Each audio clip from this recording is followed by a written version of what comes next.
So when people look at me, they often make assumptions. Because of the color of my skin and my Black and Native American heritage, they assume I must believe a certain way politically. You can imagine their confusion when I say that I'm pro-life. A flurry of questions usually follows.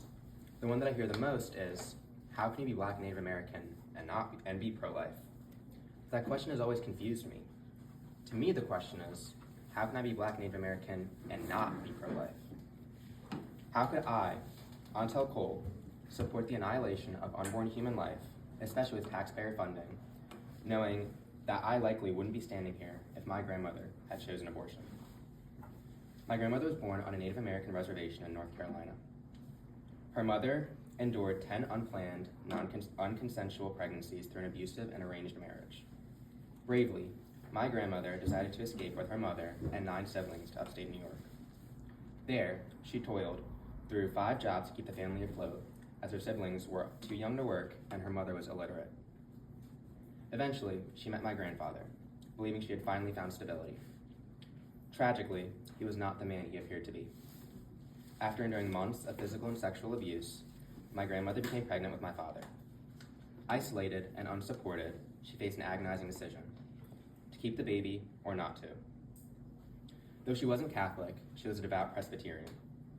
One Sunday, during a sermon, she felt the grace and presence of God telling her not to go through with the abortion and to carry the pregnancy to term.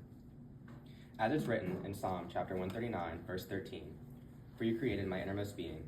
You knit me together in my mother's womb." This verse exquisitely encapsulates God's divine craftsmanship that guided her choice, affirming that every life is intricately formed and unmeasurably valuable.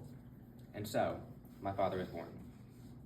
Despite having only a 6th grade education, my grandmother understood the power of knowledge and the opportunities she was deprived of.